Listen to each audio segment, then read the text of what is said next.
जो कि बहुत इंटरेस्टिंग है। आपको बहुत अच्छा लगेगा। हमारी कहानी सुनिए, बने रहिए लास्ट तक। लाख की चूड़ियां।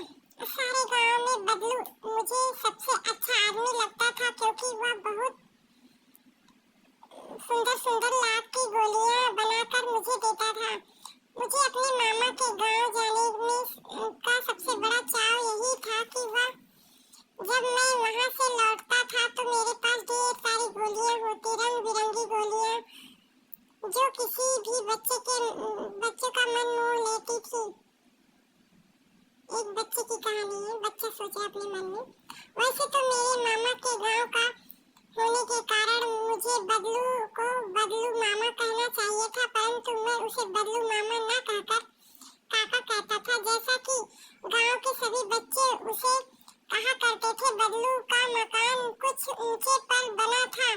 मकान के सामने बड़ा सा सहन था, जिसमें एक पुरानी नीम का वृक्ष लगा था।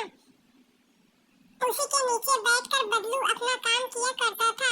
बगल में भट्टी दहकती रहती, जिसमें वह लाख पिघलाया करता था। सामने एक लकड़ी का चौखट पड़ी रहती थी, जिस पर लाख के मुलायम होने पर वह सलाख के सामने पतला करके चूड़ियों का आकार देता था। पास में 4-6 विभिन्न प्रकार के बेलनानुमा मुंगेरियां रखी रहती, जो आगे से कुछ पतली और पीछे से मोटी होती। लाख की चूड़ियों का आकार देकर वह उन्हें मुंगेरियों पर चढ़ाकर गोल और चिकना बनाता और तब एक एक करके पूरा हाथ की चूड़ियां बना चुकने के पश्चात वह उन पर रंग करता था। बदलू का कार्य सदा ही एक मछली पर बैठकर किया करता था, जो बहुत ही पुरानी थी। बगल में उन्हीं पर हुक्का रखता था, जिसे वह बीच-बीच में पीता रहता। गांव में मेरा दोपहर का समय अधिकतर बदलू के पास बीतता। वह मुझे लला कहा करता था और मेरे पहुंचते ही मेरे लिए तुरंत एक मछिया मंगा देता। मैं घंटों बैठे बैठे उसे इस प्रकार चूड़ी बनाते देखते रहता। लगभग रोज ही वह 4-6 जोड़े चूड़ियां बनाता। पूरे जोड़ा बना लेने पर वह उसे बेलन पर चढ़ाकर कुछ क्षण चुपचाप देखता रहता, मानो वह बेलन न होकर किसी नववधू की कलाई हो।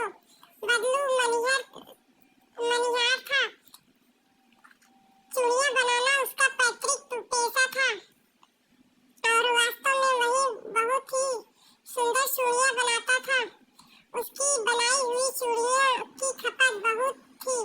वह गांव में तो सभी स्त्रियों उसकी बनाई हुई चूड़ी पहनती थी। आसपास के गांव के लोग भी उसकी चूड़ियां ले जाते थे, परंतु वह कुछ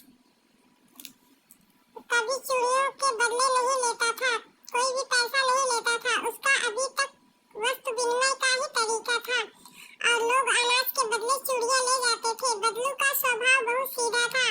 मैंने कभी भी किसी से झगड़ते नहीं देखा। हाँ, शादी विवाह के अवसरों पर वह अवश्य ही जिद पकड़ लेता था। जीवन भर चाहे वह उससे मुफ्त की चूड़ियां ले जाए, परंतु विवाह के अवसर पर सारी कसर निकाल लेता था। आखिर सुहाग के जोड़ों का महत्व ही और होता है। मुझे याद है मेरे मामा के यहाँ किसी लड़की के विवाह पर जरा सी किसी बात पर बिगड़ गया था और फिर उसको मनाने में लोहे लग गए थे। विवाह में इसी जोड़े का मूल्य इतना बढ़ जाता था कि उसके लिए उसकी घरवाली और को सारे वस्त्र मिलते, ढेरों अनाज मिलते, उसको अपने लिए पगड़ी मिलती और रुपए जो मिलते वो अलग। यदि संसार में बदलू को किसी बात से चिढ़ थी तो वह कांच की चूड़ियों से। यदि किसी भी स्त्री के हाथ में कांच की चूड़ियां दिख जाए तो वह अंदर ही अंदर कुढ़ उठता और कभी कभी तो 2-4 बातें सुना देता। मुझसे तो एवा घंटे बातें किया करता, कभी मेरी पढ़ाई के बारे में पूछता और कभी मेरे मामा के बारे में और कभी शहर के जीवन के बारे में। मैं उससे कहता कि शहर में सब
छोटी लड़की आंगन में फिसल कर गिर पड़ी और उसके हाथ में कांच की चूड़ियां टूटकर उसकी कलाई में घुस गई और उससे खून बहने लगा। मेरे मामा उस समय घर पर न पहुंचे थे। मुझे ही उसकी मरहम पट्टी करनी पड़ी। तभी सासा बदलू का ध्यान आया और मैंने सोचा कि उससे मिल आऊं। अतः शाम को मैं घूमते घूमते उसके घर चला गया। बदलू वहीं चबूतरे पर नीम के नीचे एक खाट पर लेटा था। नमस्ते बदलू काका, मैंने कहा। नमस्ते भैया। उसने मेरी नमस्ते का उत्तर दिया और उठकर खाट पर बैठ गया, परंतु उसने मुझे पहचाना नहीं और देर तक मेरी ओर देखता रहा। मैं हूँ जनार्दन काका, आपके पास से गोलियां बनवा कर ले जाता था। मैंने अपना परिचय दिया। बदलू फिर भी चुप रहा, मानो अपनी स्मृति पलटकर अतीत के चित्र में उतर आया हो। और तब वह एकदम बोल पड़ा, आओ आओ लला, बैठो। बहुत दिन बाद गांव आए। हाँ, इधर आना नहीं हो सका काका, मैंने चारपाई पर बैठते हुए उत्तर दिया। कुछ देर फिर शांत रही। मैंने इधर उधर दृष्टि दौड़ाई, ना तो मुझे उसकी मछियां ही नजर आई और ना ही भट्टी। आजकल काम नहीं करते काका, मैंने पूछा। नहीं लला, काम तो कई साल से बंद है। मेरी बनाई हुई चूड़ियां कोई पूछता नहीं है। अब गांव में कांच का प्रचार हो गया है। वह कुछ देर चुप रहा, फिर बोला, मशीनी युग है ना लला, आजकल सब काम मशीन से होता है। खेत भी मशीन से जोते जाते हैं और फिर जो सुंदरता कांच की चूड़ियों में है, लाख में कहाँ संभव है। लेकिन कांच बड़ा खतरनाक है, जल्दी जल्दी टूट जाता है। मैंने कहा, नाजुक तो फिर होता है लला। कहते कहते उसे खांसी आ गई। वह देर तक खांसता रहा। मुझे लगा उसे दमा है। अवस्था के साथ साथ उसका शरीर ढल चुका था। उसके हाथों पर और माथे पर नसें उभर आई थी। जाने कैसे उसने मेरी शंका भांप ली और बोला, दमा नहीं है मुझे, फसली खांसी है, 2-4 महीने से आ रही है, 10-15 दिन में ठीक हो जाएगी। मैं चुप रहा। मुझे लगा उसके अंदर कोई बहुत बड़ी व्यथा छिपी है। मैं देर तक सोचता रहा और इस मशीनी युग ने कितने हाथ काट दिए हैं। मुझे कुछ देर फिर शांति रही, जो मुझे अच्छी नहीं लगी। आम की फसल अब कैसी है काका? कुछ देर पश्चात मैंने बात का विषय बदल दिया। बदलते हुए पूछा, अच्छी है लला, बहुत अच्छी है, उसने लाड़ कर उत्तर दिया और अपनी बेटी को आवाज दी, अरे लज्जो, लला के लिए आम ले आ। फिर मेरी ओर मुखातिब होकर बोला, माफ करना लला, तुम्हें आम खिलाना भूल गया। नहीं नहीं काका, आम तो इस साल बहुत खाए हैं। वाह, बिना खाए कैसे जाने दूं तुमको। लज्जो ने 4-5 आम अंजलि में लेकर मेरी ओर बढ़ा दिया। आम लेने के लिए मैंने हाथ बढ़ाया तो मेरी निगाह एक क्षण के लिए उसके हाथों पर ठिठक गई। गोरी गोरी कलाइयों पर लाख की चूड़ियां बहुत अच्छी लग रही थी।